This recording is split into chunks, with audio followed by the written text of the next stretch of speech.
ప్రభుత్వ నియంతృత్వాన్ని ప్రశ్నిద్దాం. సాక్షి టీవీపై జరుగుతోన్న దమనకాండను అడ్డుకుందాం.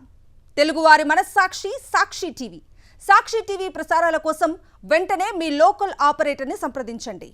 ఈ క్యాస్టిజం కానీ ఆ టైంలో ఇవన్నీ ఎక్కడి నుంచి పట్టుకొచ్చారు? ఇవన్నీ అదే సార్ రెగ్యులర్గా జరిగేదే సార్. ఒకటి సార్, రాసిన ఇంటెన్షన్ చెప్తాను సార్ నేను. ఫస్ట్ ఆఫ్ ఆల్ ఇప్పుడు అందరూ ఇప్పుడు క్యాస్ట్ ఇష్యూస్ పర్టికులర్గా ట్రైలర్లో దేవినేని అని మెన్షన్ చేశారు. అవునవును.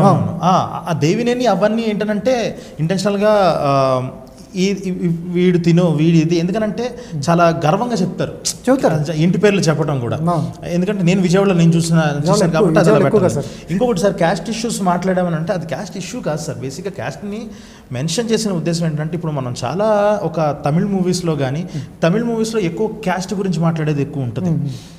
మనం ఏ క్యాస్ట్ గురించి మాట్లాడినా sir caste issue in the sense ఒక్క క్యాస్ట్ వల్ల ఒకదాని వల్ల ఇంకొకటికి ఏమి హాని జరుగుతుంది అన్నది చాలా ఇన్ని రోజులు మనం చూసాం. ఇదేంటి అని అంటే ఇందులో ఎవరి వల్ల ఎవరికి ఏం హాని జరగదు సార్.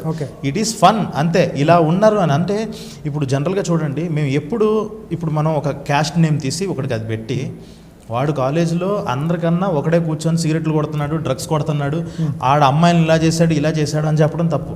ఒకళ్ళని టార్గెట్ చేసినట్టు అలాగని. ఇందులో ఏంటంటే వీళ్ళందరూ ఉన్న దాంట్లో కూడా యూనిటీని ఎలా ఎంజాయ్ చేస్తున్నారు ఒక్కొక్కళ్ళు ఇర్రెస్పెక్టివ్. ఇప్పుడు అర్జున్, ఇమ్రాన్, రాజు అని ముగ్గురిని అలా పెట్టి 2 డిఫరెంట్ క్యాస్ట్ వాళ్ళు ఉన్నారు, ఒక డిఫరెంట్ రిలీజియన్ వాడు ఉన్నాడు. ఈ యూనిటీని చూపించాలని సార్. ఇవన్నీ పక్కనే ఎన్ని పంచాయతీలు ఉన్నా ఒక కష్టం వస్తే అందరూ ఎలా ఒకటవుతారు. ఇవన్నీ చిన్నవిరా చాలా. ఇంత చిన్న జీవితంలో కూడా, ఈ యొక్క ఇంటర్మీడియట్ చిన్న జీవితంలో కూడా ఇవి ఎంత చిన్నవి, ఎంత ఫన్నీగా ఉన్నాయి.